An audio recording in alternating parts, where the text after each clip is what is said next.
সকল প্রশংসা মহান মালিক রব্বুল আলামিনের জন্য। দরুদ এবং সালাম নাজিল হোক প্রিয় নবী মুহাম্মদ মুস্তাফা সাল্লাল্লাহু আলাইহি ওয়াসাল্লাম এবং তার সকল আল ও আসহাব সকলের প্রতি। আল্লাহুম্মা সাল্লি আলাইহিম আল্লাহুম্মা বারিক আলাইহিম। সম্মানিত সাথী ও বন্ধুগণ, কোরবানি আমাদের একেবারেই দোরগোড়ায় চলে এসেছে। সেজন্য কোরবানিকে সামনে রেখে আজ আমরা প্রশ্নোত্তরে কোরবানি এটা জানার চেষ্টা করব ইনশাআল্লাহ বিদিনিল্লাহ।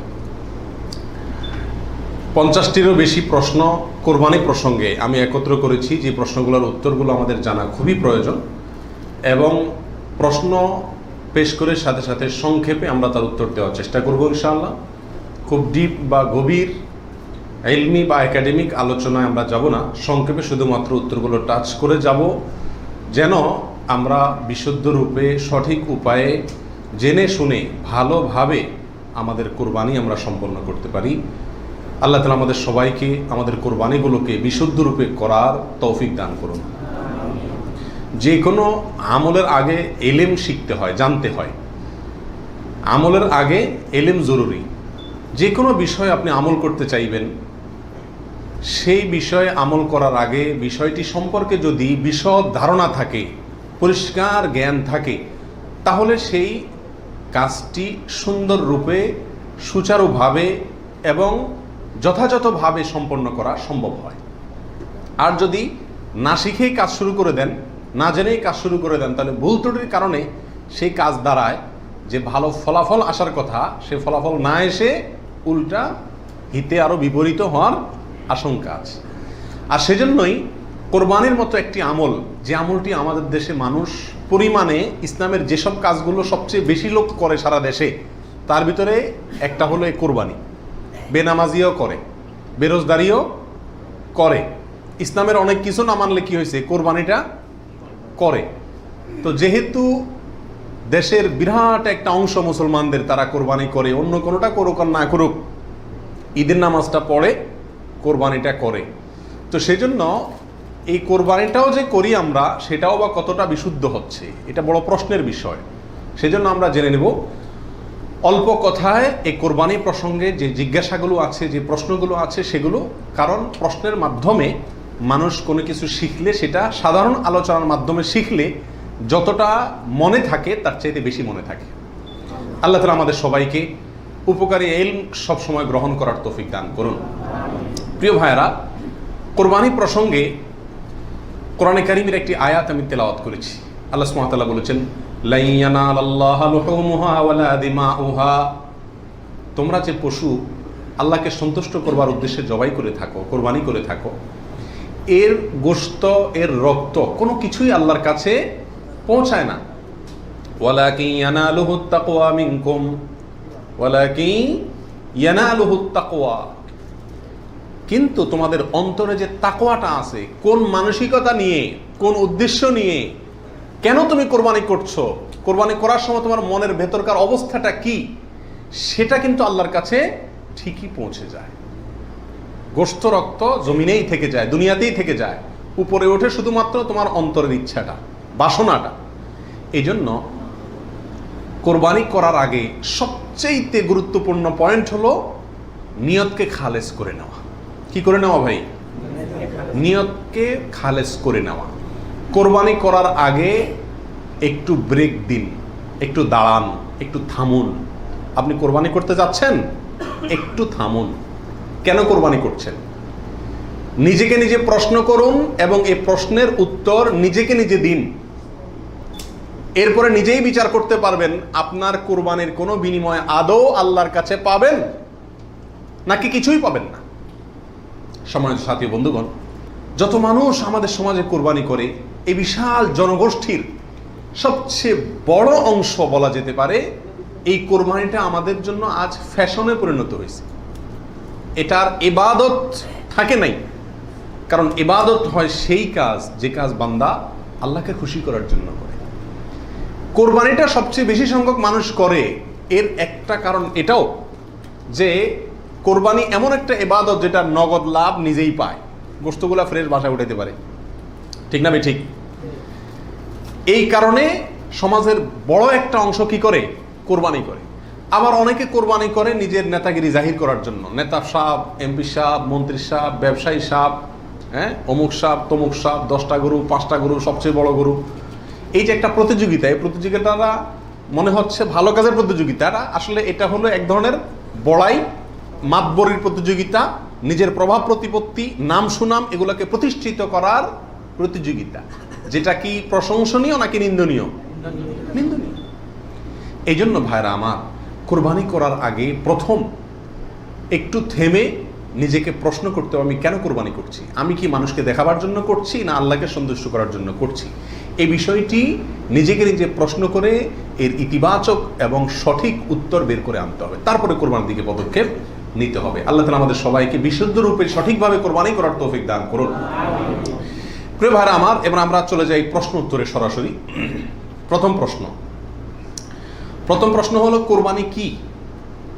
কোরবানি এটি উর্দুতে ব্যবহার হয়ে থাকে ত্যাগের অর্থে। কোরবানি করা, যে কোনো কাজের জন্য কোরবানি করা মানে কি করা? ত্যাগ করা। এই পশু কোরবানিকে কোরবানি বলা হয় এই জন্য যে এই কোরবানিটাও আসলে মূলত কি? ত্যাগেরই শিক্ষা বহন করছে। ইব্রাহিম আলাইহিস সালামের ত্যাগের স্বাক্ষর এই পশু কোরবানি। এর মাধ্যমে ইব্রাহিম আলাইহিস সালাম যে আল্লাহর জন্য বিশাল বড় ত্যাগ করেছিলেন, আল্লাহর কথাকে মানতে গিয়ে নিজের জীবনের সবচেয়ে বড় পরীক্ষার সম্মুখীন হয়েছিলেন এবং তিনি ত্যাগ করে পরীক্ষা উত্তীর্ণ হয়েছেন। এই কোরবানি যেহেতু তার স্বাক্ষর, সেই জন্য ওই আমাদের সমাজে উর্দুতে সচরাচর যে কোরবানি এই শব্দটি ব্যবহার হয় সেটাই প্রচলিত আছে, অর্থাৎ ত্যাগ করা, কোরবানি। আর আরবিতেও কোরবান শব্দটি আছে, যেটা কোরআনে আল্লাহ তাআলা ব্যবহার করেছেন। আদম আলাইহিস সালামের 2 ছেলে কাবিল এবং হাবিল, তারা উভয়ে আল্লাহর কাছে আল্লাহর সন্তুষ্টির জন্য তারা সাদাকা পেশ করেছিল, নৈকট্য অর্জন করার জন্য। আল্লাহ বলেছেন ইত্তাকাররাবা কোরবানান, তারা উভয়ে যখন কোরবান পেশ করছে, যে কোরবান শব্দ কোরআনেও আছে, অর্থাৎ তারা উভয়ে এমন বস্তু পেশ করেছে যার মাধ্যমে আল্লাহর নৈকট্য অর্জন করা যায়। সেই অর্থে কোরবান মানে হলো আল্লাহর কাছে নৈকট্য অর্জন করার মাধ্যম বা উপায়, অর্থাৎ ত্যাগ করা অথবা আল্লাহর কাছে নৈকট্য অর্জন করার মাধ্যম। এ হলো কোরবানির সংক্ষিপ্ত শাব্দিক পরিচিতি। আর ইসলামী শরিয়াতে কোরবানি বলা হয় জিলহজের 10 তারিখে এবং তার পরবর্তী যে দিনগুলোতে কোরবানি করা যায় সেই দিনগুলোর ভেতরে কোনো পশু, অনুমোদিত পশু যেগুলো জবাই করলে সওয়াব হয় দিনগুলোতে, সেগুলোকে আল্লাহকে সন্তুষ্ট করার উদ্দেশ্যে জবাই করার নাম হলো কোরবানি। এ হলো ইসলামী শরিয়ার পরিভাষায় কোরবানির মোটামুটি একটি সংজ্ঞা। দ্বিতীয় প্রশ্নে চলে যাই আমরা, কখন কিভাবে কোরবানি শুরু হয়েছিল? এই কোরবানি শুরু হয়েছিল সর্বপ্রথম ইব্রাহিম আলাইহিস সালামের মাধ্যমে। আল্লাহ সুবহানাহু ওয়া তাআলা ইব্রাহিম আলাইহিস সালামকে স্বপ্নের মাধ্যমে নির্দেশ করেছিলেন নিজের সন্তানকে জবাই করার জন্য। আর সন্তান জবাই করা, এই কঠিন নির্দেশটি আল্লাহ সুবহানাহু ওয়া তাআলা করেছেন ইব্রাহিম আলাইহিস সালামকে। তাকে আল্লাহ তাআলা যত কঠিন পরীক্ষা করেছিলেন, এত কঠিন পরীক্ষা তার আগে আর কোনো নবীর প্রতি আল্লাহর পক্ষ থেকে ছিল না। জীবনের পদে পদে পরীক্ষা। পরিবার সহ রেখে আসো মক্কায়, কেউ নাই সেখানে, কোনো আবাদি নাই, পাহাড়ি এলাকা, ছোট দুধের বাচ্চা সহকারে নিজের স্ত্রীকে রেখে চলে আসো। বাহ্যিকভাবে অযৌক্তিক নির্দেশ আল্লাহ সুবহানাহু ওয়া তাআলা, সেটাও তিনি মেনেছেন এবং পরীক্ষা পাশ করেছেন। আল্লাহ বলেছেন ওয়া ইয ইবতালা ইব্রাহিম রাব্বুহু বিকালিমাতিন ফাআতাম্মাহুন, প্রতিটা পরীক্ষা তিনি কি করেছেন? পাশ করেছেন। তো কোরবানির প্রেক্ষাপট হলো সংক্ষেপে এই, অল্প কথায়, আল্লাহ সুবহানাহু ওয়া তাআলা ইব্রাহিম আলাইহিস সালামকে তার নিজের সন্তানকে আল্লাহর সন্তুষ্টির উদ্দেশ্যে জবাই করার জন্য, কোরবানি করার জন্য নির্দেশ করেছেন। আল্লাহ সুবহানাহু ওয়া তাআলা তার সন্তানের জবাই করতে আসলে চান নাই। আল্লাহ চাইছেন তার মনের পরীক্ষা নিতে, যে আল্লাহর নির্দেশ মানতে গিয়ে তার সর্বোচ্চ ত্যাগটাও তিনি করতে পারেন কিনা। তিনি আলহামদুলিল্লাহ পরীক্ষায় পাশ করেছেন।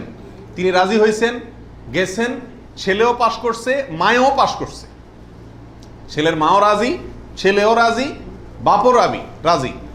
তো আল্লাহ সুবহানাহু ওয়া তাআলা গোটা পরিবারেরই পরীক্ষা নিছেন বলা যেতে পারে, এবং সবাই পরীক্ষা কি করছে? পাশ করছে। জবাই করতে গেছেন, আল্লাহ সুবহানাহু ওয়া তাআলা ছেলে তো জবাই হতে দিবেন না, এটা তো ছিল একটা পরীক্ষা মাত্র। আল্লাহ সুবহানাহু ওয়া তাআলা সেখানে অন্য একটা পশু, দুম্বা বা এই জাতীয় কোনো পশু আল্লাহ সুবহানাহু ওয়া তাআলা দিয়ে দিলেন। অন্য একটা পশু ওই ছেলের জায়গায় আল্লাহ তাআলা দিয়ে দিলেন, ছুরি উনি চালালেন, এরপরে দেখলেন যে ছেলে দাঁড়ায় আছে, পশু জবাই হয়েছে। এ হলো কোরবানির সূচনা। প্রথম পশু কোরবানি, আজকে আমরা যে কোরবানি করছি এর সূচনা ছিল এভাবে। কার মাধ্যমে? ইব্রাহিম আলাইহিস সালাতু ওয়াস সালামের মাধ্যমে। সেই কোরবানি আমাদেরকে কি শিক্ষা দেয় ভাই? সেই কোরবানি আমাদেরকে শিক্ষা দেয়, আল্লাহ সুবহানাহু ওয়া তাআলা যখন কোনো কাজের জন্য নির্দেশ করবেন, আল্লাহর গোলাম হিসাবে, আল্লাহর নুন খাই সেই হিসাবে নিঃশ্বাস গ্রহণ করছি, ছাড়ছি, প্রতি মুহূর্তে মুহূর্তে আল্লাহর নিয়ামতের সাগরে হাবুডুবু খাচ্ছি। আল্লাহই সৃষ্টি করেছেন, তার হাতেই জীবন মরণ সবকিছু। অতএব তার কোনো নির্দেশ, তার কোনো নিষেধ থাকলে সেটাকে মানতে গিয়ে পৃথিবীর যেই কোনো ধরনের ত্যাগের প্রয়োজন হয় সেটা করতে হবে। নিজের সন্তানকে জবাই করার মতো কঠিন নির্দেশও পালন করতে ইব্রাহিম আলাইহিস সালাম দ্বিধা করেন নাই। আল্লাহ সুবহানাহু ওয়া তাআলা ঠিকই কি করছেন, তাকে এর মাধ্যমে তিনি পাশ করেছেন এবং আল্লাহ সুবহানাহু ওয়া তাআলা তার মর্যাদা সমুন্নত করেছেন। এ হলো কোরবানির মূল শিক্ষা। আল্লাহর নির্দেশ, সেটা যত কষ্টই হোক মানতে, সেটা মানার জন্য সব ধরনের ত্যাগ করতে প্রস্তুত থাকা, এটা হলো কি ভাই? কোরবানির শিক্ষা। আর ওখান থেকেই কোরবানিটা শুরু হয়েছে। এরপরে আল্লাহ সুবহানাহু ওয়া তাআলা সেটাকে পৃথিবীর মানুষের জন্য ওই স্মৃতিকে, ওই আদর্শকে রেখে দিয়েছেন। এখন আমরা পশু কোরবানি করছি, কিন্তু এটার শুরুতে কিন্তু পশু কোরবানি ছিল না। মূলত এটা শুরুতে ছিল নিজের সকল কামনা, বাসনা, ভালোবাসা সবকিছুকে আল্লাহর নির্দেশের সামনে কি করে দেওয়া? কোরবানি করে দেওয়া। এই হলো এই কোরবানির গোড়ার ইতিহাস। এখন কোরবানির খোলসটা আছে, ভেতরেরটা আর নাই। এখন শুধু পশুই কোরবানি করি আমরা। নিজের ভেতরকার পশুত্ব, আমিত্ব, মনের খাহেশ, প্রবৃত্তি, এটাকে আর কি করি না? জবাই করি না। আল্লাহ তাআলা আমাদের সবাইকে কোরবানির আসল যে ইতিহাস সেটা থেকে শিক্ষা গ্রহণ করে এমনভাবে কোরবানি করার তৌফিক দান করুন, যেই কোরবানি প্রকৃত অর্থেই কোরবানি হয়, যেই কোরবানি আমাদের জান্নাতে যাওয়ার কারণ হয়, মাধ্যম হয়, সেইভাবে কোরবানি করার এবং কোরবানির সেই ইতিহাস থেকে আল্লাহ তাআলা আমাদেরকে শিক্ষা গ্রহণ করার তৌফিক দান করুন। প্রিয় ভাইয়েরা, 3 নম্বর প্রশ্ন হলো, কোরবানি কি জরুরি কোনো বিধান নাকি ঐচ্ছিক?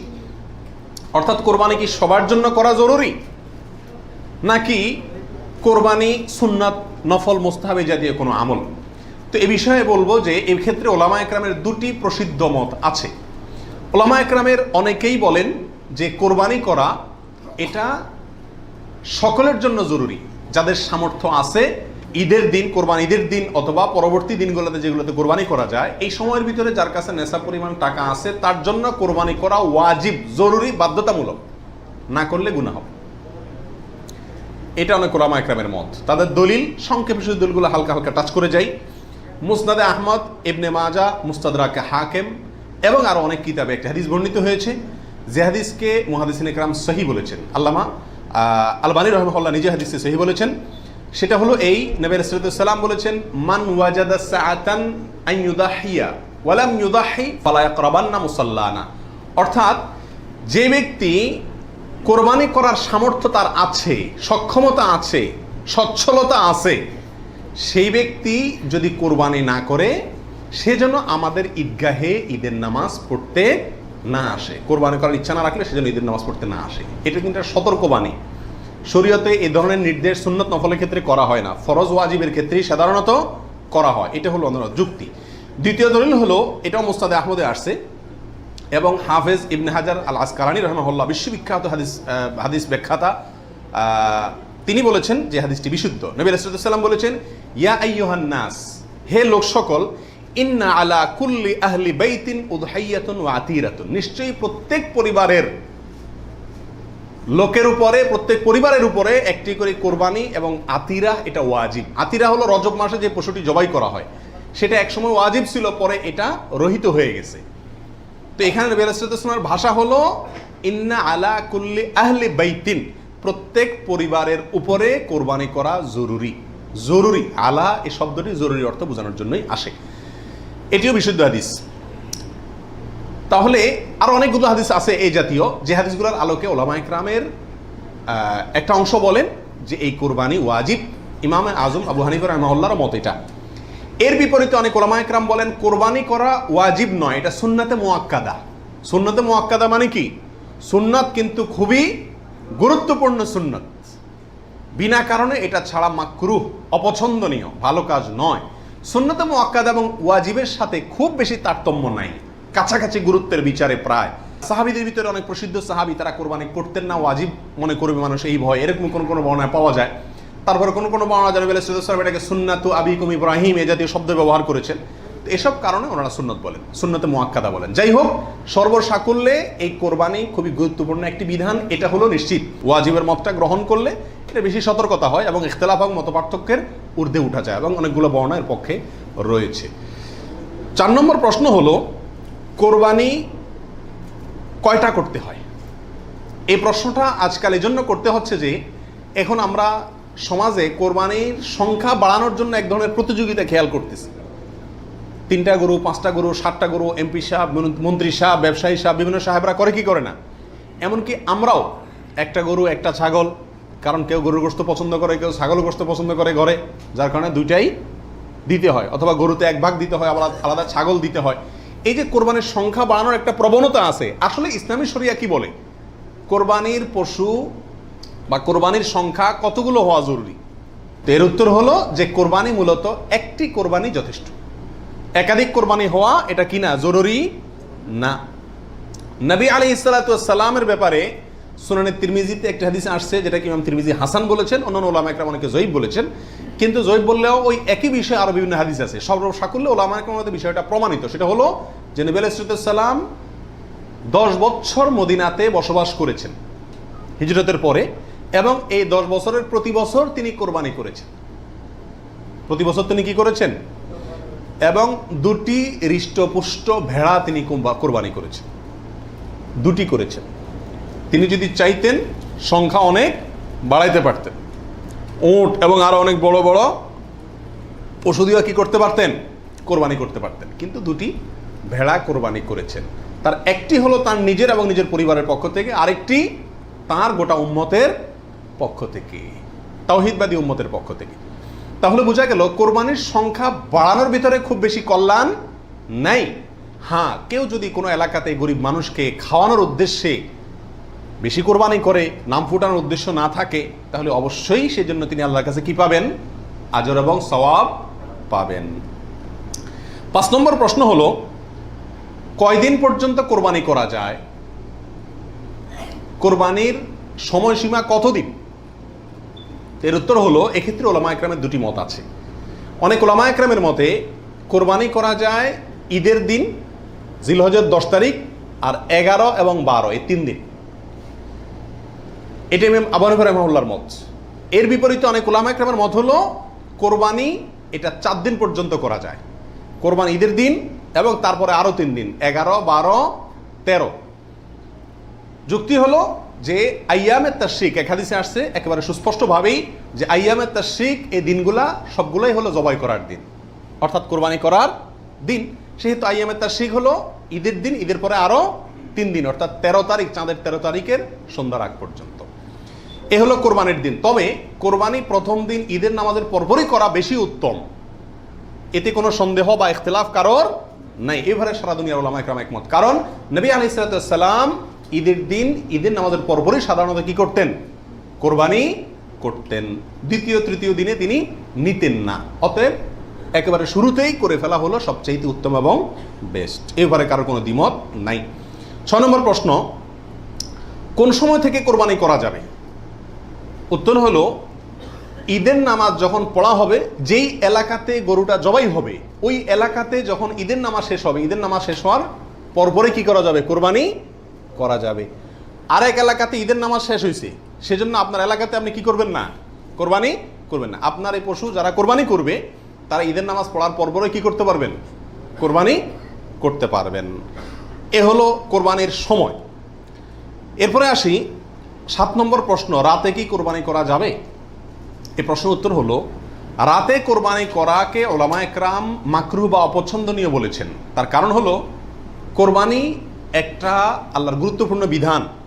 এখানে পশুর রগ নির্দিষ্ট সংখ্যায়, নির্দিষ্ট রগগুলো কাটা যেতে হবে। রাতে করলে অন্ধকারে সেগুলো কম বেশ হয়ে যেতে পারে। এই আশঙ্কায় দিনের বেলায় করা উত্তম এবং রাতের বেলায় মাকরুহ বলেছেন। তবে যদি পর্যাপ্ত আলোর ব্যবস্থা থাকে এবং এরকম কোনো ভুল হওয়ার আশঙ্কা না থাকে, তাহলে রাতেও কোরবানি করা যাবে, অর্থাৎ এই দিনগুলোতে আর কি, যে দিনগুলোতে করা যায়। এরপরে আসি 8 নম্বর প্রশ্ন, কোন কোন পশু দিয়ে কোরবানি করা যাবে?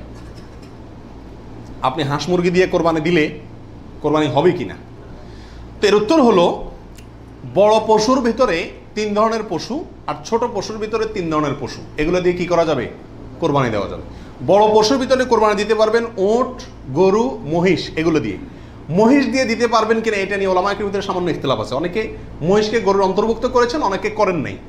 যার কারণে যারা করেছেন তারা বলছেন করা যাবে, যারা করেন নাই তারা বলছেন করা যাবে না। এই জন্য একান্ত অনন্য উপায় না হলে সেদিকে না যাওয়াই ভালো, ইখতিলাফের দিকে। আর ছোট পশুর ভিতরে 3টা, দুম্বা, ছাগল এবং ভেড়া, এগুলো দিয়ে কি করা যাবে? কোরবানি করা যাবে। এছাড়া অন্য কোনো পশু দিয়ে, এই গৃহপালিত পশু ছাড়া আপনি হরিণ দিয়ে অথবা অন্য কোনো হালাল পশু যেটা গৃহপালিত না, সেটা দিয়ে কি করা যাবে না? কোরবানি দেওয়া যাবে না, দিলে কোরবানি হবে না। 9 নম্বর প্রশ্ন হলো, গাভী এবং ষাঁড় উভয়টা দিয়ে কোরবানি দেওয়া যাবে? কি বলেন? গাভী এবং ষাঁড় দুইটা দিয়ে কোরবানি দেওয়া যাবে? যাবে। গাভী দিয়েও দেওয়া যাবে, ষাঁড় দিয়েও দেওয়া যাবে। 10 নম্বর প্রশ্ন হলো, পশুর বয়স কত হতে হবে? কত বছর বয়স হলে আপনি সেই পশু দিয়ে কি করতে পারবেন? কোরবানি দিতে পারবেন। এর উত্তর হলো, পশু যদি হয় সবচেয়ে বড় পশু অর্থাৎ উট, তাহলে সেক্ষেত্রে সেটার বয়স হতে হবে কমপক্ষে 5 বছর। কত বছর? 5 বছরের নিচে যদি ওটের বয়স থাকে, ওইটা এমনি জবাই করতে খেতে পারবেন, কিন্তু কোরবানি হিসাবে কি করতে পারবেন না, জবাই করলে ওটা কোরবানি আদায় হবে না। গরু যদি হয় তাহলে সেক্ষেত্রে তার বয়স হইতে হবে কমপক্ষে 2 বছর। আর ছাগল, দুম্বা, ভেড়া এগুলো যদি হয় তাহলে তার বয়স হইতে হবে কমপক্ষে 1 বছর। তাহলে ছোট পশুগুলা 1 বছর, গরু 2 বছর, ওট 5 বছর। ছোট পশুর মধ্যে আবার দুম্বা, ভেড়া এগুলো যদি 6 মাসের বয়স, 7 মাস, 8 মাসের বয়সেরটা দেখতে 1 বছরটার মতো বড় দেখা যায় তাহলে চলবে, কিন্তু ছাগলের ক্ষেত্রে পরিপূর্ণ কি হইতে হবে? 1 বছর হওয়া লাগবে। 11 নম্বর প্রশ্ন হলো, দাঁত দেখে বয়স নির্ধারণ করে আমাদের দেশে, এটা কি ঠিক নাকি বেঠিক? কি বলেন আপনারা? এটা ঠিক। কারণ হলো, পশু বিশেষজ্ঞ যারা আছেন, পশু সম্পর্কে যারা ভালো বুঝেন, পশু লালন পালনে যারা দক্ষ, অভিজ্ঞ, তারা পশুর গালের ভেতরকার বিশেষ ধরনের দাঁত যখন একটা বের হয় তখন বুঝেন এটা 1 বছর হয়েছে, 2টা বের হলে বুঝেন 2 বছর হয়েছে, এবং এটা অভিজ্ঞতা দ্বারা মোটামুটি প্রমাণিত, প্রতিষ্ঠিত। যার কারণে ওইটার উপরে নির্ভর করে বছর নির্ধারণ করা, নির্ণয় করা কি আছে?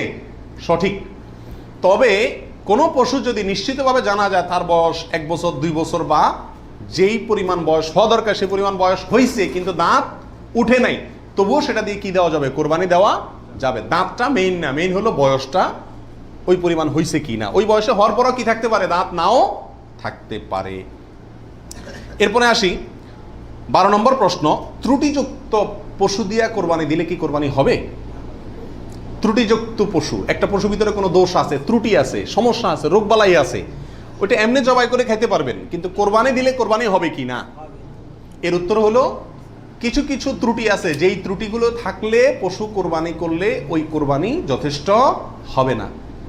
আর কিছু কিছু ত্রুটি আছে যেগুলো থাকলেও কি দেওয়া যাবে? ওই ত্রুটি সহকারে কোরবানি দিলে কোরবানি হয়ে যাবে। কোন ত্রুটিতে আপনার কোরবানি দিলে কোরবানি হবে না? একটা হলো ল্যাংড়া হওয়া, এমন ল্যাংড়া যে ল্যাংড়ার কারণে সে পশুর পালের সাথে চললে পিছায় যায়, তাদের সাথে তাল মিলায় ধরে রাখতে পারে না, অথবা জবাই করার জায়গা পর্যন্ত হেঁটে যাওয়ার ক্ষমতা নেই, তাকে ঠেলা নিয়ে যেতে হয়, ছেঁচড়ায় নিয়ে যেতে হয়, শক্তি নেই পায়ে, 1 পা হোক 2 পা হোক, এরকম ল্যাংড়া ঘোড়া যদি হয় তাহলে ওইটা দিয়ে কোরবানি দিলে কি হবে না? যথেষ্ট হবে না, হাদিসে সুস্পষ্টভাবে নিষেধ করা আছে। আরেকটা হলো যে এই পরিমাণ রুগ্ন, অসুস্থ, রোগা, যে রোগার কারণে সে চলাফেরা করতে পারে না, বা ওই যে হাঁটার শক্তি নেই, প্রচন্ড রোগা, দুর্বল, সেটা দিয়ে কোরবানি দিলেও কি হবে না? কোরবানি হবে না। আরেকটা হলো যে অন্ধ, এমন অন্ধ হয়, চোখ কানা অথবা চোখ অন্ধ, অথবা চোখে এমন সমস্যা আছে যে সমস্যার কারণে সে দেখে না, স্বাভাবিকভাবে ঘাস টাস রাখলেও সে বুঝে না কোনটা কি, অথবা ওই জায়গা পর্যন্ত দেখে একা একা যেতে পারে না, উষ্ঠা খায়, তার মানে চোখে বড় সমস্যা আছে, এরকম থাকলে এটা দিয়ে কি হবে না? কোরবানি হবে না। একটা শিং অথবা 2টা শিং গোড়া থেকে উঠে গেছে, একেবারে গোড়া সহ উঠে গেছে, এরকম যদি হয় ওইটা দিয়ে কোরবানি দিলেও কোরবানি হবে না। তবে যদি সামান্য হয়, সামান্য কান কাটা, সামান্য শিং ভাঙা, সামান্য একটু পায়ে সমস্যা, সামান্য একটু অসুখ বিসুখ আছে, এরকম যদি হয় সেগুলো দিয়ে কোরবানি দিলে কি হবে? কোরবানি হয়ে যাবে। অর্থাৎ ত্রুটি যদি ছোট হয় সমস্যা নাই, বড় ত্রুটি যদি হয় তার কারণে কি হবে না, ওই পশু দিয়ে কোরবানি দিলে কোরবানি যথেষ্ট হবে না। 13 নম্বর প্রশ্ন হলো, কেনার পর যদি ত্রুটি দেখা যায় তাহলে কি করবে? আপনি ভালো পশু কিনে নিয়ে আসলেন, কোরবানি করবেন, রেখে দিচ্ছেন, খাওয়াচ্ছেন, হঠাৎ করে দেখা গেল চোখের সমস্যা, যে কোনো কারণে পা ভেঙে গেছে, বড় ধরনের সমস্যা হয়েছে, তখন কি করবেন? উত্তর হলো, যদি আপনি গরিব মানুষ হন তাহলে সেক্ষেত্রে যেটা আছে ওইটাই জবাই করবেন। আর যদি আপনার সামর্থ্য থাকে তাহলে সেক্ষেত্রে আপনার ওইটার বদলে আরেকটা পশু কিনে সেটাকে কি করবেন? কোরবানি করবেন। এরপরে আসেন 14 নম্বর প্রশ্ন, কোরবানির দিন হাঁস মুরগি জবাই করা জায়েজ আছে কিনা? আমাদের দেশে অনেকেই গ্রামের দেশে বলেন যে কোরবানির দিনগুলোতে, ঈদের দিনে কি করা যায় না? হাঁস মুরগি জবাই করা যায় না। আসলে কতটা সঠিক? উত্তর হলো, এটা সম্পূর্ণ ভিত্তিহীন বানোয়াট কথা। এর কোনো গ্রহণযোগ্য ভিত্তি ইসলামী শরিয়াতে নাই। বরং কোরবানি ঈদের দিনে কেউ চাইলে হাঁস বা মোরগ কি করতে পারবে? জবাই করতে পারবে। তবে যদি এটাকে কোরবানির নিয়তে করে যে আমার তো গরু ছাগল দেওয়ার সামর্থ্য নয়, আমি মুরগি দিয়েই দিলাম কোরবানি, তাহলে সেক্ষেত্রে এই জবাই কি হবে না? জায়েজ হবে না। কারণ এই পশু দিয়ে কি হবে না? কোরবানি হবে না। এমনি গোশত খাওয়ার জন্য যদি জবাই করে তাহলে ঈদের দিনেও জবাই করাতে কোনো সমস্যা নাই। 15 নম্বর প্রশ্ন হলো, কোরবানির পশু এটা দেখায় বেড়ানো, প্রদর্শন করে বেড়ানো, এটা কি জায়েজ আছে কিনা? আজকাল কোরবানির পশু কেনার পরে মহল্লাতে, গ্রামে, পাড়াতে, আশেপাশে একটা চক্কর মোটামুটি দেয় না? দেয় না? শুধু দেয় না, আপনার ওইটার গলায় একটা মালা লাগায়, হ্যাঁ, পারে না একটা সাইনবোর্ড লাগায় দেয় কার এটা সেটা, এবং তারপরে ওই গরুকে নিয়ে পুরো এলাকাতে ঘুরায়। এরপর বলে যে এটা কার গরু, বলে অমুকের গরু। এরকম একটা প্রথা মোটামুটি অঘোষিতভাবে চালু আছে না নাই? এরকম প্রদর্শন করে বেড়ানো এটা কি সঠিক? এর উত্তর হলো না। এই প্রদর্শনটা সাধারণত হয়ে থাকে জাহির করার জন্য, সবাইকে দেখানোর জন্য। আর এই দেখানোটার ভেতরে কল্যাণের চাইতে অকল্যাণ বেশি। কেউ যদি বলে আমি এটা দেখাচ্ছি এই জন্য যাতে অন্যরা উৎসাহিত হয়, তাহলে তো এটা ভালো উদ্দেশ্য, কিন্তু এই উদ্দেশ্যে খুব অল্প সংখ্যক মানুষই কি করে? এটাকে শোডাউন করে। বরং এটা শোডাউন করে কি জন্য? সবাই জিজ্ঞেস করবে, ভাই এটার দাম কত হয়েছে, কার গরু, মাশাআল্লাহ, জিতছে, হাসছে, এইসব যোগ বিয়োগ করবে। ঠিক না? ঠিক। অতএব মানুষকে দেখায় বেড়ানোর উদ্দেশ্যে যদি এই কোরবানির পশুকে প্রদর্শন করা হয়, শোডাউন করা হয়, তাহলে এটা রিয়া, এবং রিয়ার কারণে গুনাহগার হবে। এটা করা যাবে না। আল্লাহ আমাদেরকে বুঝার তৌফিক দান করুন। 16 নম্বর প্রশ্ন হলো, কোরবানির পশু কেনার পরে এবং জবাই করার পরে পশুর সঙ্গে সেলফি তুলে এটা ফেসবুকে দেওয়া যাবে কিনা, সামাজিক যোগাযোগের মাধ্যমে প্রচার করা যাবে কিনা, ইসলামের দৃষ্টিতে এর ভিতরে কোনো, এ ব্যাপারে কোনো বাধা আছে কিনা? এর উত্তর হলো, কোরবানির পশু কেনার পরে অথবা জবাই করার পরে ওই পশুর সাথে সেলফি দেওয়া, সেলফিটাই তো অনেকের মতে এটা একটা মানসিক রোগে পরিণত হয়েছে। আর এই গরুকে কেনার পরে, ছাগল কেনার পরে তার সঙ্গে ছবি তুলে, সেলফি তুলে ওইটা ফেসবুকে বা সামাজিক যোগাযোগের মাধ্যমে প্রচার করা, এটা ইসলামী শরিয়ার দৃষ্টিতে খুবই গর্হিত এবং নিন্দনীয় একটি কাজ। বিশেষ করে এই জন্য যে প্রথমত বিনা প্রয়োজনে এই ছবিটা তোলা হচ্ছে, দ্বিতীয়ত হলো এর মাধ্যমে নিজে কি কোরবানি দিচ্ছে এটাকে কি করা হচ্ছে? জাহির করা হচ্ছে, প্রচার করা হচ্ছে। বাহবা কি আল্লাহর কাছ থেকে নিতে চান না মানুষের কাছ থেকে নিতে চান? আল্লাহর কাছ থেকে যদি নিতে চান তাহলে ওইটাকে প্রচার করে মানুষের কাছে লাইক কমেন্ট পাইলেন, সেই আশায় এটাকে আপনার লাইক কমেন্টের ব্যবসায়, বিজনেসের পুঁজি হিসাবে খাটাইলেন। আল্লাহর কাছে তার বিনিময় পাওয়ার আশা করা বড় কঠিন। এই জন্য এই গরুর সাথে সেলফি তোলা, বিশেষ করে জবাই করার পরে রক্ত সহকারে ছবি তোলা, এগুলো কোনো অবস্থাতেই ইসলামের শরিয়ার দৃষ্টিতে খুব একটা ভালো কাজ নয়। এগুলো থেকে আমাদের বিরত থাকা উচিত, মনে করা উচিত এটা একটা ইবাদত। এটা কি ইবাদত? ইবাদতের ক্ষেত্রে তামাশা বা যা মনে চাইলে তা করলাম, ফাইজলামতি করলাম, এর কোনো সুযোগ নাই। আল্লাহ আমাদেরকে বোঝার তৌফিক দান করুন। 17 নম্বর প্রশ্ন হলো, ভাগে কোরবানি দেওয়া যাবে কিনা? এটা একটা গুরুত্বপূর্ণ প্রশ্ন আজকালকার যুগে। কারণ কোনো ওলামা একরাম বলছেন ভাগে কোরবানি দেওয়া যাবে না, বরং গরু হোক আর ওঁট হোক, যত বড় পশুই হোক, দিলে একজনের পক্ষ থেকে দিতে হবে, 7 ব্যক্তির পক্ষ থেকে যথেষ্ট হবে। এই যে কথা প্রচলিত আছে, এটাকে অনেক কোনো ওলামা একরাম কি করছেন? অস্বীকার করছেন, আসলে সঠিক কোনটা? এ ব্যাপারে আগেই বলেছি যে একাডেমিক আলোচনা খুব বেশি লম্বাচড়া করার ইচ্ছা নাই এবং সুযোগও নেই। শুধু সংক্ষেপে এটুকু বলবো, সব যুগেই সবচাইতে বেশি সংখ্যক ওলামাদের মতে, বলা যায় প্রায় সবার মতে, সমস্ত ওলামা ইকরামের মতেই বলা যেতে পারে প্রায়, গরুর ক্ষেত্রে একটা গরু 7 জন ব্যক্তির পক্ষ থেকে কি হবে? কোরবানির জন্য যথেষ্ট হবে। এক্ষেত্রে বিচ্ছিন্নভাবে যে 2-1 জন আলেম বলছেন যে গরু হোক আর ওট হোক একজন থেকে হবে, 7 জন থেকে হবে না, তাদের যুক্তিগুলা খুবই ঠুনকো এবং খুবই দুর্বল।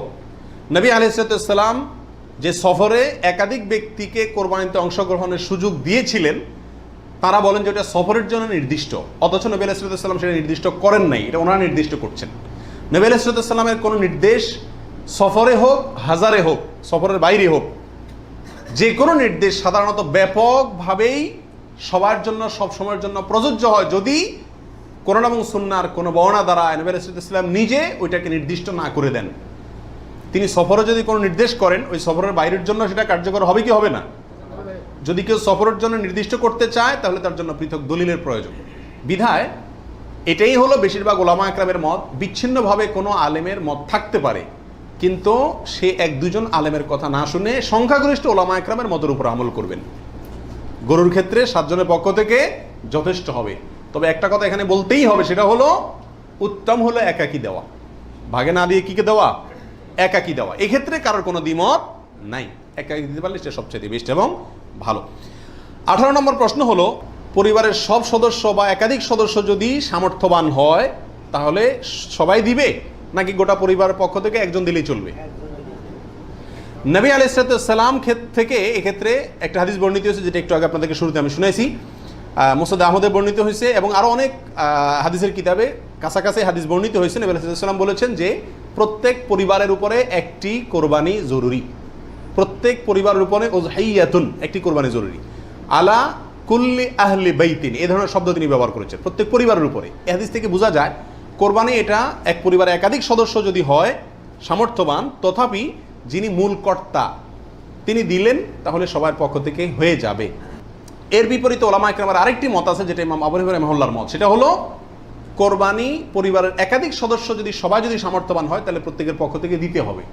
ওনার যুক্তি, উনি বলেন নবী আলাইহিস সালামের ওই হাদিস, যে হাদিসে তিনি বলেছেন যার সামর্থ্য আছে আর কোরবানি দেয় না সেজন্য ঈদগাহে না আসে। এখানে যার সামর্থ্য আছে প্রত্যেক ব্যক্তিকেই শামিল করে এই নির্দেশনা। বিষয়টা গবেষণামূলক, উভয় পক্ষেরই দলিল এবং যুক্তি আছে। তো এক্ষেত্রে সতর্কতামূলক মত যদি অবলম্বন করি আমরা, তাহলে প্রত্যেকেরই যার যার সামর্থ্য আছে তার পক্ষ থেকে করা যেতে পারে, এবং করলে সমস্যা হবে এটা কারোর মতেই নাই। 19 নম্বর প্রশ্ন হলো, 7 ভাগের নিচে হলে কোনো সমস্যা আছে কিনা গরুতে? একটা গরুতে ধরেন 5 জন মিলে দিলেন, 4 জন মিলে দিলেন, 3 জন মিলে দিলেন, 6 জন মিলে দিলেন, 7-এর নিচে হলো, এটা কি যথেষ্ট হবে না কোনো সমস্যা আছে? এর উত্তর হলো কোনো সমস্যা নাই। আমাদের দেশে অনেকে মনে করেন যে গরু দিলে 7 পুরা করতে হবে, এই জন্য যখন 7-এর সংখ্যা না পায় তখন এবার খুঁজে খুঁজে অনেক মৃত মানুষকেও যোগ করে, যেভাবে হোক কি করতে হবে? 7 পুরা করতে হবে। বিষয়টা এরকম না।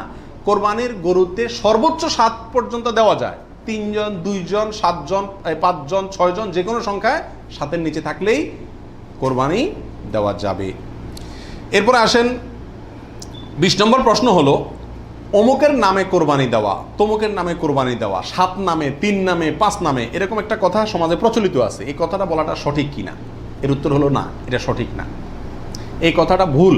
কিন্তু এই ভুলটা এমন ভুল না যে ভুলের কারণে বড় ধরনের গুনাহ হয়ে যাবে, কারণ এটা বলার ভুল, এভাবে বলাটা উচিত না। কারণ কোরবানি হবে মূলত আল্লাহ সুবহানাহু ওয়া তাআলার নামে, অতএব 5 নামে, 4 নামে, 3 নামে, 7 নামে কোরবানি হয় না। নাম শুধু একটাতেই হয়, সেটা হলো বিসমিল্লাহ, আল্লাহর নামে। ঠিক না ঠিক?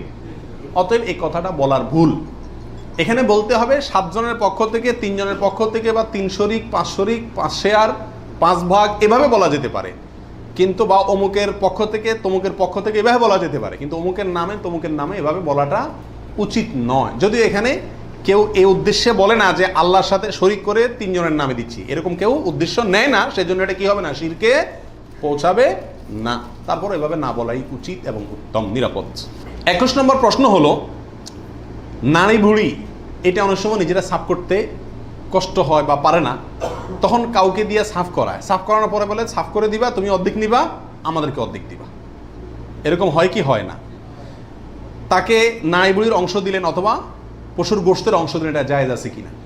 প্রাসঙ্গিকভাবে আরেকটি কথা প্রশ্ন চলে আসে, সেটা হলো যে কসাই যখন পশুকে বানায়, তো বানানোর পরে তাকে টাকার চাতে কিছু গোশত দেওয়া হয়, এবং অনেক সময় দেখা যায় যে বানানোর যে বাজার রেট, তার যে মজুরি, এটা তাইতে অনেক কমে রাজি হয়ে যায় কসাইরা। কেন? কারণ তারা জানে গোশত 5 কেজি দিলেই তো 2-2.5 টাকা এসে গেল, অতএব এক্ষেত্রে যদি আমাকে টাকা একটু কমও দেয় অসুবিধা নাই। এই ভুলটা ঘরে ঘরে হয়ে থাকে। কোরবানির পশু যারা বানায় সে কসাইদেরকে গোশত দেয় না, এমন মানুষ সারা বাংলাদেশে খুঁজে কয়জন পাওয়া যাবে আমার সন্দেহ আছে। কোরবানির মধ্যে সবচেয়ে বড় দাগের ভুলগুলোর ভিতরে এটা অন্যতম। এইভাবে যদি কেউ করে তাহলে এটা বড় ধরনের ভুল। কোরবানি হওয়া না হওয়া নিয়ে টান দিবে। নবী আলাইহিস সালাম পরিষ্কার ভাষায় বলেছেন যে তোমরা কসাইকে, জাজ্জারকে কোরবানির পশুর কোনো কিছু দিবা না, তাকে আলাদা টাকা দিবা, তার মজুরি যেটা সেটা দিবা। কেন তাকে পশুর কিছু দেওয়া যাবে না? এই জন্য দেওয়া যাবে না যে এই পশুটা আপনি জবাই করছেন কার জন্য? আল্লাহর জন্য। এটার মালিক কে? মূলত আল্লাহ। যেহেতু আল্লাহ খায়ও না পরেও না, আল্লাহর জন্য কিছু দিলে আল্লাহ বলেন আমার পক্ষ থেকে গরিবকে দিও, এটা হলো আল্লাহ সিস্টেম।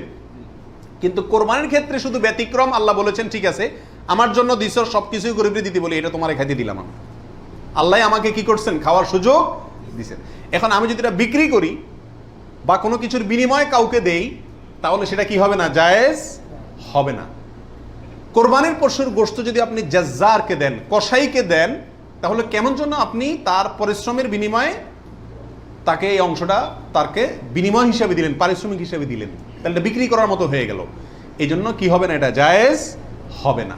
কসাইকে শুরুতে সাপ বলে দিতে হবে যে ভাই গোশত পাবা না, কত টাকা নিবা সাপ বলো, তুমি সে আশা করে বসে থাকিও না, 2 টাকা বেশি নাও, কিন্তু আমি তোমাকে গোশত টোস্ত বা কোনো কিছুই দেবো না।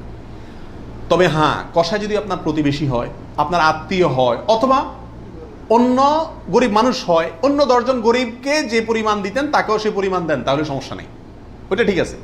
কিন্তু অন্য গরিবদেরকে দেন আধা কেজি করে, তারা দেন 5 কেজি, সমস্যা আছে।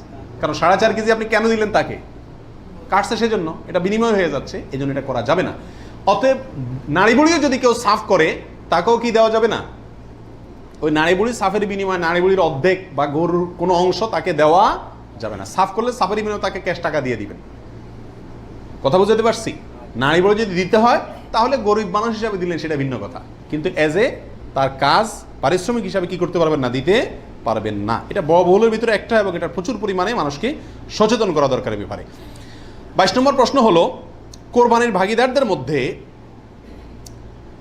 কারো ইনকাম হারাম অথবা উদ্দেশ্য অসৎ, গোশত খাওয়ার উদ্দেশ্য আছে না নেই? কোরবানি না দিলে ছেলে মেয়েগুলা কার দিকে চেয়ে থাকবে, কোরবানি না দিলে নতুন আত্মীয় তারা কি বলবে, ব্যয়ের বাড়িতে রান কেমনে পাঠাবো, এরকম অনেক উদ্দেশ্য থাকে কি থাকে না? সারা জীবন দিয়ে আসছি, এবছর না দিলে সমাজে মুখ থাকে না, মানুষ কি বলবে, এই মানসিকতা নিয়ে কোরবানি অনেকে দেন না? এরকম যদি কেউ আপনার ভাগিদারদের মধ্যে, অংশীদারদের মধ্যে থাকে, অথবা কেউ যদি কোরবানি করে তার ইনকাম হারাম, আর সে হারাম ইনকাম থেকেই দেয়, অনেকের হারামও আছে হালালও আছে, সুদও খায় ঘুষও খায় আবার বেতনও আছে হালাল, তাহলে সেটা ভিন্ন।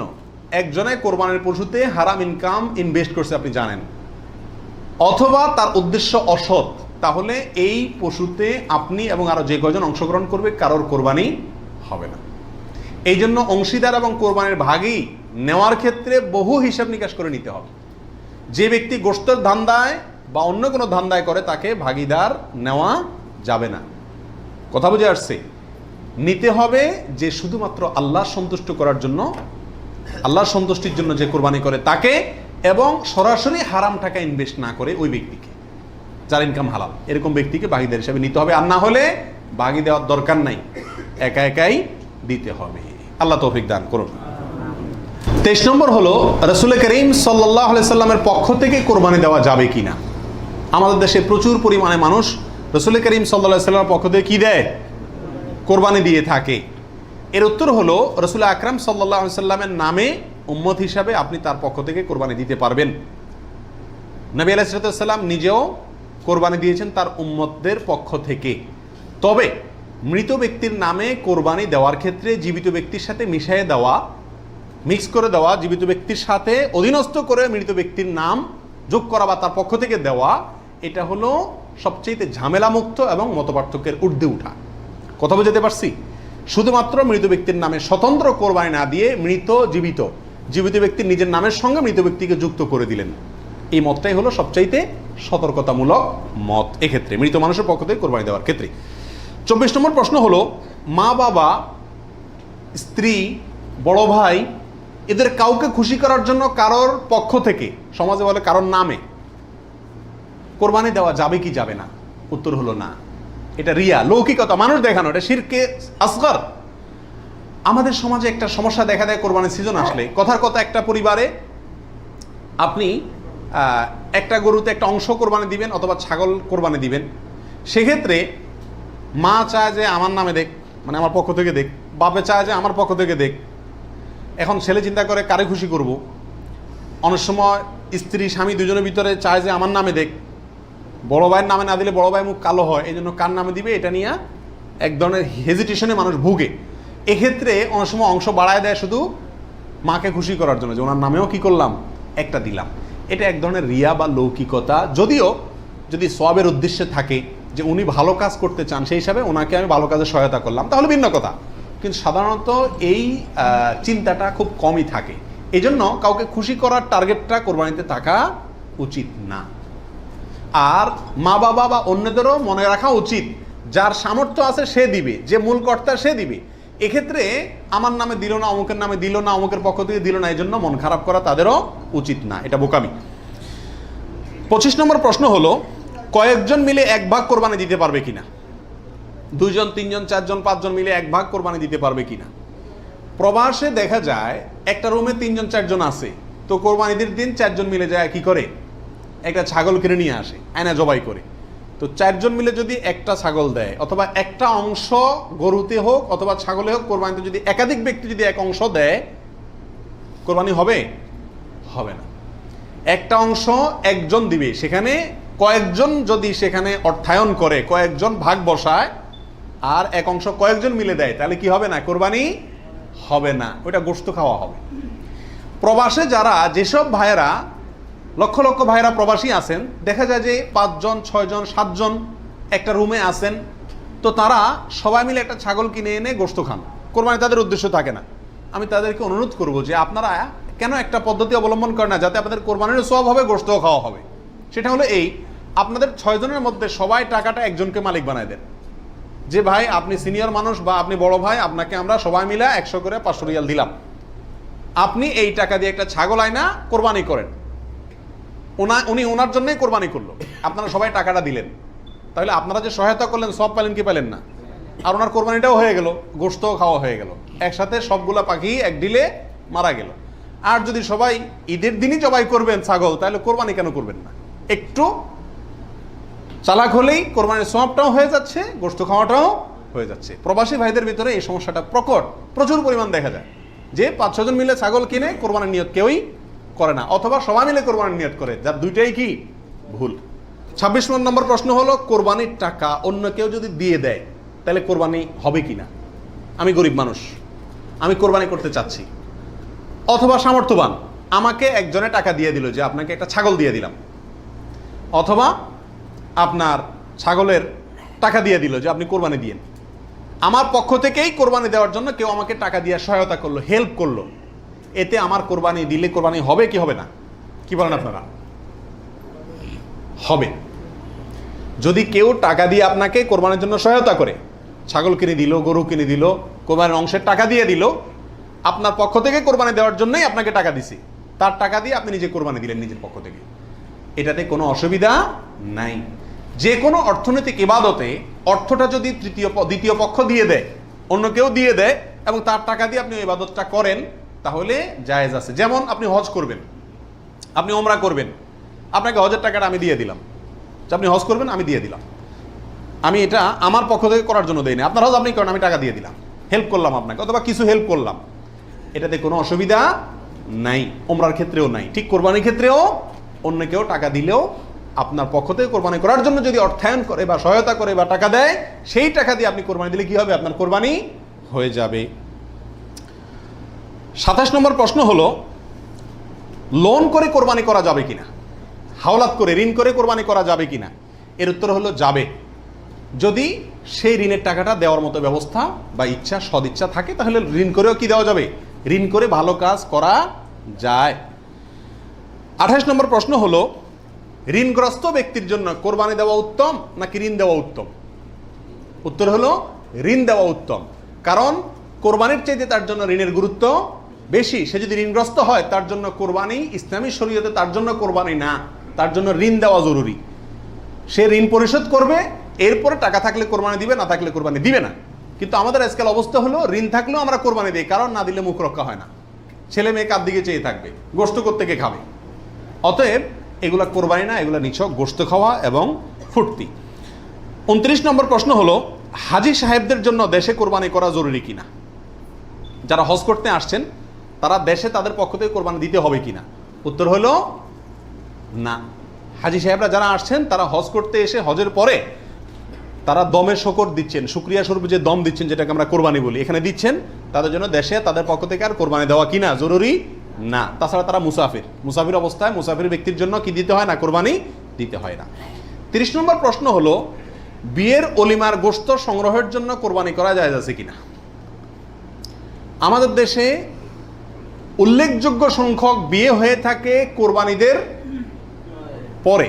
আপনারা খেয়াল করবেন, আগদ হয়তো আগে পরে হয়, খাওয়ান দাওয়ানের অনুষ্ঠান হয় কোরবানিদের পরে। আল্লাহ মাফ করুক, কোরবানির সময় তো গরু একটা এমনিই জবাই করা লাগে, তো ওই সময় যদি অলিমার অনুষ্ঠানটা বা বৌভাতের অনুষ্ঠানটা করা যায়, তাহলে তো ওই গোশত দিয়েই সারা যায়, গোশতের টাকাটা বেঁচে যায়। যদি কারোর এরকম উদ্দেশ্য থাকে, তাহলে সেক্ষেত্রে তার কোরবানি হবে না। আর যদি কেউ মনে করে যে না, ঈদের পরে সবাইকে পাইতে সুবিধা হয়, সেজন্য ওই টাইমটাতে করতেছি, অথবা আপনার কোরবানি করলাম, অলিমার জন্য আলাদা গরু জবাই করলাম, অথবা আপনার কোরবানির গোশত অলিমার জন্য করি না, আমি অলিমা করলেও একটা গরু দেই, অন্য বছর না থাকলেও একটা গরু আল্লাহর জন্য দেই, এরকম যদি কেউ থাকে তাহলে তার জন্য জায়েজ আছে। আর তা না হলে এই কোরবানির গোশত দিয়ে অলিমা সারা, অনুষ্ঠান সারা, এটা যদি ওই উদ্দেশ্যে করে, তাহলে সেক্ষেত্রে এটা কোরবানি হবে না, বরং এটা এক ধরনের তামাশা হবে কোরবানির নামে। 32 নম্বর প্রশ্ন হলো, কোরবানির সুন্নাহ পদ্ধতি কি, কোন দিকে ফিরে জবাই করতে হবে? এর উত্তর হলো, কোরবানির সুন্নাহ সম্মত পদ্ধতি হলো পশুকে মাথা দক্ষিণ দিকে দিয়ে পাও কেবলামুখী করে তারপরে বিসমিল্লাহি আল্লাহু আকবার বলে কি করতে হবে? জবাই করতে হবে। জবাই করার ক্ষেত্রে সাধারণত পশুর কানকে গলার দিকে টেনে ধরলে যে জায়গায় এসে কান থামে, ওই জায়গা বরাবর যদি ছুরি চালানো হয়, তাহলে খুব দ্রুত পশুর জবাই হয়ে যায়, কষ্ট কম হয়, হাঁডি টাডির উপরে যায় না সাধারণত। বাকি এই জায়গাটা ধরে যেখানে হাড্ডি নেয় সেখানে ছুরি চালানো এবং পশ্চিম দিকে ফিরিয়ে দক্ষিণমুখী করে করা। যদি কেউ অন্য কোনো দিকে ফিরে করে ফেলে, তাহলেও তার কোরবানি হয়ে যাবে, কিন্তু এটা সুন্নাহর খেলাফ হলো। রাসূল আকরাম সাল্লাল্লাহু আলাইহি সাল্লাম থেকে এভাবে কোরবানি করাটাই প্রমাণিত আছে। 32 নম্বর প্রশ্ন হলো, কোরবানির ভাগিদারদের নাম জপা কোরবানির পরে এটা জরুরি কিনা? আপনারা দেখবেন, ভাগিদারে কোরবানি যদি দেয়, তার লিস্ট লিখতে লিখতে অবস্থা খারাপ হয়ে যায়, এবং যিনি কোরবানির পশু জবাই করেন ওই হুজুর নাম নিতে নিতে অবস্থা খারাপ। আল্লাহর নামে এতবার নেয় কিনা সন্দেহ, এতবার ওই ভাগিদারদের নাম নেয়, কারণ ভালো করে নাম নিলে টাকা পাওয়াও, কোরবানি জবাইয়ের টাকা পাওয়াও কঠিন হয়ে যাবে। তো এটা জরুরি কিনা?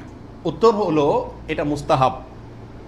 কোরবানি করার পরে আল্লাহুম্মা তাকাব্বালহু মিন ফুলান ফুলান ফুলান, আল্লাহ এটাকে অমুকের পক্ষ থেকে নাম ধরে তাদের পক্ষ থেকে কবুল করুন, এরকম বলাটা মুস্তাহাব, উত্তম। রাসূল আকরাম সাল্লাল্লাহু আলাইহি ওয়াসাল্লাম নিজেও বলেছেন, আল্লাহ এটা আমার পক্ষ থেকে কবুল করেন, এটা আমার উম্মতের পক্ষ থেকে কবুল করেন, আমার পরিবার, এটা আমার উম্মতের পক্ষ থেকে।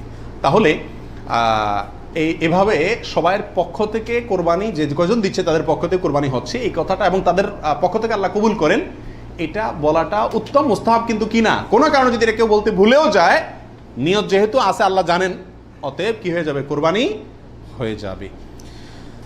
33 নম্বর প্রশ্ন হলো, শ্বশুর বাড়ি থেকে কোরবানির পশু হাদিয়া নেওয়া জায়েজ আছে কিনা? জোরে সোরে এই কালচারটা ইদানিং ছড়াইতেছে, মানুষের টাকা পয়সাও হয়েছে, তো এই জন্য ওই মেয়ের বাপের বাড়ির পক্ষ থেকে ছেলের বাপের বাড়িতে গরু পাঠায়, ছাগল পাঠায়। আগে পাঠাইতো রান, কল্লা, গোশত। এখন গোশত, কল্লা আর রানে জামাইরাও খুশি না, আর বাপ মাও দিয়া সন্তুষ্ট না। এই জন্য পাঠায় ডাইরেক্ট গরু বা ছাগল, এটা জায়েজ আছে কিনা? উত্তর হলো, যদি হাদিয়া হিসাবে দেয়, তাদেরও সামর্থ্য আছে, অভাব নাই, আর এটা লোকচক্ষু ভয়ে অথবা সমাজের মানুষের বলার ভয়ে বা অন্য কোনো কারণে না দেয়, এমনি আসলেই হাদিয়া দিছে, তাহলে তো হাদিয়া নেওয়া তো জায়েজ আছে, বরং সুন্নাত। কিন্তু যদি এটা হয় যে না দিলে জামাই কি বলবে, জামাইয়ের মা খোঁচাবে, অমুকরা খোঁচাবে, তমুকরা খোঁচাবে, এসব কারণে যদি দেয়, তাহলে সেটা গ্রহণ করা জামাইয়ের পরিবারের জন্য কি হবে না? জায়েজ হবে না। এবং এটা খুবই বাজে একটা কালচার। উচিত তো হলো জামাই বাবা জিয়ে শাশুড়ির জন্য, শ্বশুরবাড়ির জন্য গরু ছাগল পাঠানো, এটা হলো উচিত। কারণ তারা সারা জীবন এই মেয়েটাকে বড় করে লাখ লাখ টাকা ইনভেস্ট করে মানুষ করে আমাকে দিয়ে দিছে। আমি বছরে বছরে একবার করে তাদের একটা গরু ছাগল দিতে পারলে ভালো হয়। খবরদার আবার শ্বশুরবাড়িতে দিলেন, বাহর বাড়িতে কিছুই দিলেন না। অনেকে আছে শ্বশুরবাড়ির অন্ধ, আবার সেটাও আবার সঠিক না। ব্যালেন্স রাখতে হবে। আল্লাহ তৌফিক দান করুন। 35 নম্বর প্রশ্ন হলো, বৈদ্যুতিক মেশিনে জবাই করা জায়েজ আছে কিনা? আপনারা জানেন যে উন্নত দেশগুলোতে বৈদ্যুতিক মেশিন দিয়ে জবাই করার একটা কালচার প্রচলিত আছে, বা অটোমেটিক মেশিন দিয়ে জবাই করার কালচার আছে।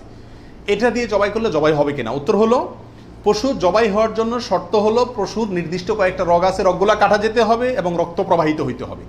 যদি কোনো বৈদ্যুতিক শক ইত্যাদির মাধ্যমে পশুকে দুর্বল করে ফেলা হয়, যে দুর্বল করার ফলে অনেক সময় বাঁচে কিনা এটাই সন্দেহ হয়, এরপরে ছুরি চালানো হয়, তাহলে ওই পশু দিয়ে কোরবানি করা জায়েজ হবে না। কারণ যে দুর্বল বানায় তাকে কি করা হচ্ছে? জবাই করা হচ্ছে, বিধায় এটা জায়েজ নাই।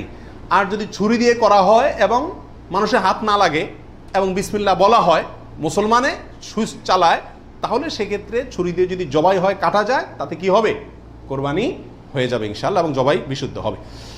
35 নম্বর প্রশ্ন হলো, জবাইয়ের সময় বিসমিল্লাহ বলতে যদি কেউ ভুলে যায়, তাহলে কি করবে? এর উত্তর হলো, নিজের পশু তো নিজে জবাই করা উত্তম। যারা প্রফেশনাল জবাই করেন মৌলভী সাহেবরা, তারা তো ভুলের কথা না, কারণ তাদের অভ্যাসই আছে। নিজেটা নিজে করতে গেলে ডরে ভয়ে ভুলেও যেতে পারে। যদি কেউ ভুলে যান, ভয়ের কোনো কারণ নাই। মুসলমান যদি ভুলেও যায়, তবুও সেই পশু হালাল হবে, খাওয়া হারাম হবে না।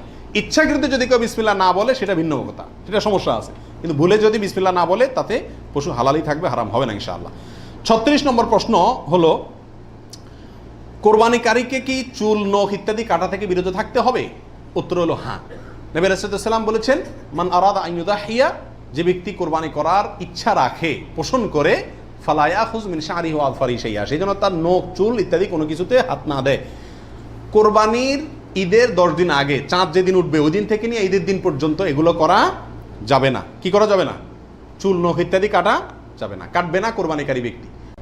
কোরবানি দেওয়ার পরে চুল, নখ ইত্যাদি কাটবে, এটা খেয়াল রাখা উচিত।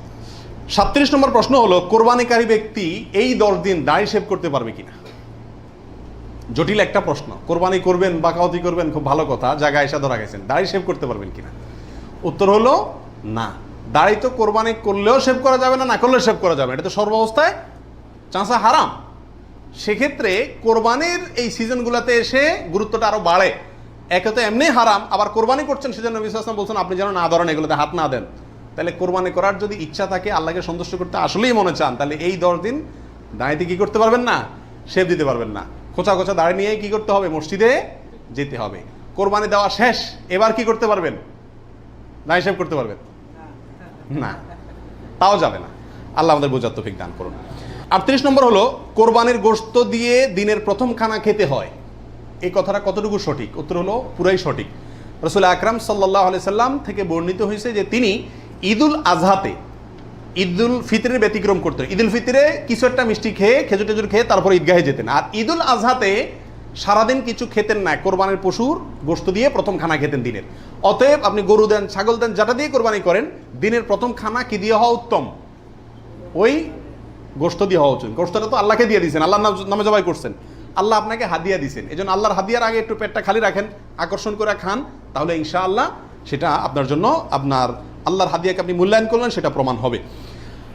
39 নম্বর প্রশ্ন হলো, পশুর রক্তে নাকি আরোগ্য আছে, কোরবানির পশুর রক্তে, এই কথাটা কতটুকু সঠিক? কোন কোন এলাকাতে আমি নিজের চোখে বহুবার দেখার দুর্ভাগ্য হয়েছি, অনেকে দেখা যায় কোরবানির পশু জবাই করার সময় রক্তগুলা একটা বাড়িতে করে নিয়ে যায় গরম গরম, এরপরে নিয়ে পোলা পানিরে খাওয়ায়। এটা খাওয়াইলে বলে অনেক রোগ বালাই ভালো হয়। বুঝাচ্ছে কথা? এটা সম্পূর্ণ কুসংস্কার। কোরবানির পশুতে কোনো আরোগ্য নাই, এটা ভুল ধারণা, এটা থেকে বেঁচে থাকা উচিত। 40 নম্বর প্রশ্ন হলো, পশুর জান যাওয়ার আগে কি চামড়া ছিলা জায়েজ আছে? উত্তর হলো না, কঠোরভাবে নিষেধ। আমাদের দেশে কসাইরা এবং যারা চামড়া ছিলে নিজেরা অনেক সময় দেখা যায় জান এখনো পুরো বাইর হয় না, রু বাইর হয় না, তার আগেই ওই পায়ের রগ কাটা শুরু করে, চামড়া ছিলা শুরু করে, পুরো নাড়াছাড়া করে। এটা জায়েজ নাই, এটা গুনাহের কাজ। আপনি কোরবানি করছেন ইবাদত, অথচ গুনাহ হচ্ছে সাথে। নবী আলাইহিস সালাম বলেছেন ইন্নাল্লাহা কাতাবাল ইহসানা আলা কুল্লি শাই, আল্লাহ সব বিষয়ের প্রতি ইহসান করার নির্দেশ করেছেন।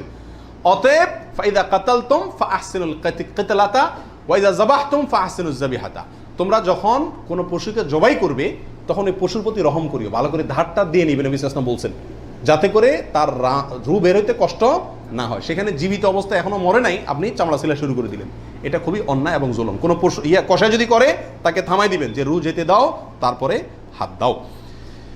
41 নম্বর প্রশ্ন হলো কোরবানি আর আকিকা এ দুটো একসাথে দেওয়া যাবে কিনা, এটা কমন প্রশ্ন আমাদের সমাজে। এর উত্তর হলো অনেক উলামায়ে কেরামের মতে দেওয়া যাবে, ফতোয়া শামী ইত্যাদিতে তাই লেখা আছে যে দেওয়া যাবে কোরবানি আর আকিকা একসাথে একই গরুর মধ্যে। আর অনেক উলামায়ে কেরামের মধ্যে দেওয়া যাবে না। দেওয়া যাবে না এর ভিতরে আপনার পাকিস্তানের খুব নামকরা মুফতি ছিলেন মুফতি রশিদ আহমদ রাহমাহুল্লাহ, আহসানুল ফতোয়ার লেখক। তিনি হানাফি মাযহাবের বড় উলামায়ে কেরামের মধ্যে থেকে তিনি কঠোরভাবে এর বিরুদ্ধে করেছেন এবং বলেছেন কোন অবস্থাতেই কোরবানি আর আকিকা একসাথে মিক্স করা যায় না, উচিত না। কারণ কোরবানি একটা ইবাদত, আকিকা আরেকটি ইবাদত। আর তাছাড়া গরু এক অংশে একাধিক ব্যক্তি দিতে পারবে, এটা কোরবানির ক্ষেত্রে নবী সাল্লাল্লাহু আলাইহি ওয়াসাল্লাম বলছেন, আকিকার ক্ষেত্রে বলেন নাই। সেই জন্য কোরবানি এবং আকিকা পৃথক হওয়া উচিত। একই দিনে হতে পারে কিন্তু গরুর অংশে কোরবানির না, এই আকিকার কারণ নামের অংশ থাকা উচিত না। এই মতটা বেশি শক্তিশালী এবং বেশি সতর্কতামূলক। 42 নম্বর প্রশ্ন হলো ভিন্ন দেশে কোরবানি করা যাবে কিনা। আপনি এই দেশে আছেন, আপনার কোরবানি দেশে আপনার পক্ষ থেকে হলো, এটা জায়েজ আছে কিনা? উত্তর হলো আছে। এটা কোনো কোনো ক্ষেত্রে উত্তম হয় যদি আপনার উদ্দেশ্য হয় এমন যে ওখানে আরো বেশি অভাবী মানুষ আছে, আমি তাদেরকে গোশত দেব। কিন্তু সবসময় এটা হওয়া উচিত না। প্রবাসীরা যেখানে আছেন সেখানেও কোরবানির কালচার চালু করা উচিত। আমার জানা মতে প্রবাসী যারা আছেন, লক্ষ লক্ষ প্রবাসী, সবাই কোরবানি দেওয়ার সামর্থ্য আছে। এদের 10% লোকও এখানে কোরবানি দেয় না। কারণ কোরবানি দিলে আমার গোশত খাবে কে? ধান্দা হলো গোশতের দিকে। এটা সব যদি মনে করে তাহলে তো যেখানে থাকি সেখানেই দেওয়া উচিত। এটা হলো মূল বিধান। অন্য জায়গায় আপনি দিবেন যদি সেখানে দিলে বেশি সওয়াব হয়। অবশ্যই গ্রামে আমাদের দেশে গরিব বেশি, সেই হিসাবে সেখানে গোশত দিলাম, সেই নিয়তে দিলেন, ঠিক আছে। কিন্তু আপনি এই নিয়তে দেন যে আমি এখানে গোশত যদি কোরবানি দেই তাহলে গোশত সব হাতে বুতে খাইব, আমার পরিবারের লোকজন তো পাইব না। এই নিয়ত যদি হয় তাহলে সেটা কিন্তু অন্যায় এবং ভুল। 43 নম্বর প্রশ্ন হলো ভিন্ন দেশে কোরবানি করলে কোন সময়ের দিকে খেয়াল করে কোরবানি করবে? কথার কথা আপনার কোরবানি দেশে হচ্ছে, তো এখানে যদি একদিন আগে পরে চাঁদ দেখা দেখি হয়, টাইম আগে পরে হয়, তাহলে কোন হিসাবে করবে? আপনার সময় না তাদের সময়? আপনার কোরবানি কিন্তু। এর উত্তর হলো যেই দেশে কোরবানি হচ্ছে পশু যেখানে আছে সেখানকার সময় দেখে কি করতে হবে? কোরবানি করতে হবে। আপনার এখানে ঈদের নামাজ হয়েছে কি হয় না সেটা দেখা দেখির দরকার নাই। 44 নম্বর প্রশ্ন হলো কোনো কারণে কোরবানি করতে না পারলে, পশু কিনছেন কিন্তু কোরবানি করতে পারেন না, করবেন কি? উত্তর হলো যে পরবর্তীতে কি করে দিবেন? আপনি সদকা করে দিবেন। মৃত ব্যক্তির নামে কোরবানির বিধান কি? একটু আগে যেটা বললাম, অর্থাৎ শুধু মৃত ব্যক্তির নামে আলাদা কোরবানি দেওয়া যায় অনেক উলামায়ে কেরাম বলেন, কিন্তু অনেক উলামায়ে কেরাম বলেন যারা মৃত ব্যক্তির সাথে জীবিত ব্যক্তির সাথে মৃত ব্যক্তিকে যোগ করে দেওয়া যাবে। আপনি একটা ছাগল দিলেন, বলেন যেটা আল্লাহ আমার এবং আমার মৃত বাবার পক্ষ থেকে, এভাবে করা যাবে। আর নবী আলাইহিস সালাম একটি ছাগল তার পুরো উম্মতের পক্ষ থেকে দিয়েছেন, জীবিত মৃত সবাই মোটামুটি এর ভিতরে শামিল। 45 নম্বর গেল। 46 নম্বর হলো কোরবানির পশুর চামড়ার বিধান কি? উত্তর হলো কোরবানির পশুর চামড়া এটা নিজে ব্যবহার করতে পারলে সেটা করা উচিত। চামড়া প্রসেস করে ব্যবহার করতে পারলে এটা করা উচিত। কোথাও কোথাও মানুষ খায়, যদি খাইতে পারেন চামড়া পরিষ্কার করে সেটাও আপনার জন্য ঠিক আছে। কিন্তু কোরবানির পশুর চামড়া বিক্রি করা হয় আমাদের দেশে বেশিরভাগ ক্ষেত্রে, এই কাজটা অনুত্তম কাজ, অনুচিত কাজ। কেন? কারণ কোরবানির গোশত এটাও বিক্রি করে আপনি টাকাটা দানই করে দিলেন, কিন্তু এটা উচিত না, বিক্রি করবেন না। আপনি হয় সরাসরি গোশত দিবেন, না নিজে খাবেন, দুটার একটা। বিধায় কোরবানির পশুকে আপনার কোনোভাবেই এটার কোনো অংশকে বিক্রি করে তারপর টাকাটা আপনি দানে করে দিলেন, কিন্তু বিক্রি করার দিকে না যাওয়াটাই উচিত। সরাসরি ওই জিনিসটা দান করলে সেটাই বেস্ট। 47 নম্বর প্রশ্ন হলো কোরবানির পশুর কোনো অংশ বিক্রি করা জায়েজ আছে কিনা? চামড়ার ক্ষেত্রে এই কথা চলে আসছে অনেকাংশে, তাও পৃথক করে বলতে হয় যে না, কোরবানির পশুর গোশত, হাড্ডি, বুড়ি কোনো কিছু বিক্রি করা যিনি কোরবানি করছেন তার জন্য জায়েজ নাই, উচিত নাই। তবে যাকে আপনি দান করছেন গরিব মানুষ, সে যদি নিয়ে আবার বিক্রি করে দেয় তার জন্য কি আছে? জায়েজ আছে। কোরবানির পশুর চর্বি অথবা হাড্ডি এগুলো বিক্রি করার একটা প্রথা আছে আমাদের দেশে, এটা করা যাবে না। কোরবানির ঈদের আমি খেয়াল করছি ভ্যানালারা বাইর হয়, অতিরিক্ত চর্বিগুলো আছে এগুলো কেজি দরে কিনে, হাড্ডি কিনে এগুলোকে বিভিন্ন কাজে ব্যবহার করা হয়। তো আমাদের জন্য এগুলো বিক্রি করে নিজে খাওয়ার তো প্রশ্নই ওঠে না। যদি বিক্রি করেই ফেলেন তাহলে এটা দান করে দিতে হবে গরিবকে। আর বিক্রি না করে ওটা হয় এমনি আল্লাহর রাস্তায় কাউকে দিয়ে দিবেন, আর না হলে নিজে খাবেন, ব্যবহার করবেন, বিক্রি করবেন না। 48 নম্বর প্রশ্ন হলো কোরবানির গোশত কিভাবে বন্টন করবেন, কয় ভাগ করবেন? এর উত্তর হলো কোরবানির পশু 3 ভাগে বন্টন করা উলামা ইকরাম মুস্তাহাব বলেছেন, কিন্তু কোনো হাদিসে এর ক্ষেত্রে আলাদা করে এভাবে নির্দেশ করা হয় যে 3 ভাগে করতে হবে। আল্লাহ কোরআনে বলছেন যে ফাকুলু মিনহু, তোমরা কোরবানির পশু থেকে নিজেরা খাও, ওয়া আতইমু আল কানিআ ওয়াল মুতাররা, ধনী গরিব সবাইকে দাও। তাহলে ধনী গরিব 2 ভাগকে দাও, আবার নিজে খাও, 3টাই হয়ে গেল এখানে। আয়াত থেকে 3 ভাগ মোটামুটি ভাবে ইঙ্গিতে বোঝা যাচ্ছে, কিন্তু এটা কোনো জরুরি কিছু না। আর সহিহ মুসলিম হাদিসে আছে নবী সাল্লাল্লাহু আলাইহি ওয়াসাল্লাম বলেছেন তোমরা নিজেরা খাও, আবার রেখেও দাও, আবার দানও করো, অর্থাৎ 3টা করা যাবে। আবার সহিহ মুসলিমের আরেক বর্ণনায় আসছে তোমরা খাও এবং মানুষকে খাওয়াও। তাহলে বোঝা গেল নিজে খাওয়া, অন্যকে দান করা সবগুলাই উত্তম এই কোরবানির গোশতের ক্ষেত্রে। 49 নম্বর প্রশ্ন হলো সমাজের ভাগ বলে একটা ভাগ প্রচলিত, যেটা জায়েজ আছে কিনা। অনেক এলাকাতে কোরবানি করার পরে সমাজের ভাগ উঠায় নেয় জোর করে, বা বলা ছাড়া, জোর করা লাগে না, এমনি সবাই দেয়। এটা জায়েজ আছে কিনা? উত্তর হলো এটা উচিত না, এটা অন্যায়। কেন? কারণ আমরা 5 জন মিলে একটা গরুতে অংশগ্রহণ করলাম, দিলাম, এখন সমাজে 1 ভাগ নিয়ে তাদের মতো গরিবকেই দিল তারা, কিন্তু আমার হয়তো অন্য গরিব আছে আত্মীয় স্বজন, আমি তাদেরকে দেবো, কিন্তু তারা তো তাদের মতো দিচ্ছে। এটা উচিত না। আমার গোশতটা আমি কি করবো না করবো সম্পূর্ণ আমাকে স্বাধীনতা দিয়েছে ইসলাম, বিধায় সেখানে এরকম অঘোষিতভাবে চাঁদাবাজি বা হয়তো অনেকে সন্তুষ্ট হয়ে দেয়, কিন্তু কারোর মনে অসন্তুষ্ট থাকতে পারে। যদি থাকে তাহলে এটা জটিলতা দেখা দিবে। এই জন্য কি হবে না, এটা উচিত হবে না, যার যারটা তাকে ভাগ করতে দেওয়া উচিত এবং উত্তম। 50 নম্বর প্রশ্ন হলো কোরবানির পশু অমুসলিমকে দেওয়া যাবে কিনা। উত্তর হলো কোরবানির গোশত অমুসলিমকে খাওয়ানো যাবে, অসুবিধা নেই, শরীয়তে কোথাও নিষেধাজ্ঞা নাই, অমুসলিমকেও খাওয়ানো যাবে। 51 নম্বর প্রশ্ন হলো কোরবানির গোশত 3 দিনে বেশি রাখা জায়েজ আছে কিনা। উত্তর হলো জায়েজ আছে, 3 দিনে বেশি রাখা যাবে না এমন কোনো কথা নাই। 52 নম্বর প্রশ্ন হলো কোরবানির গোশত শুকায়া রাখা জায়েজ আছে কিনা। যে এলাকায় ফ্রিজ নাই তারা শুকায়া রাখতে পারবে কিনা। অনেকে বলেন আমাদের দেশে যে কোরবানির গোশত কি কারণ যায় না, শুটকি বানানো যায় না, এতে গরুর কষ্ট হয়, পশুর কষ্ট হয় বা গুনাহ হয়। এগুলা মন গড়া কথাবার্তা, এটা সঠিক নয়। বরং যে কোনোভাবে আপনি চাইলে কি করতে পারবেন, গোশত রাখতে পারবেন। আল্লাহ সুবহানাহু ওয়া তাআলা আমাদের সবাইকে বিশুদ্ধ রূপে সঠিকভাবে কোরবানি করার তৌফিক দান করুন। জাযাকুমুল্লাহ ওয়া আখিরু দাওয়ানা আলহামদুলিল্লাহ।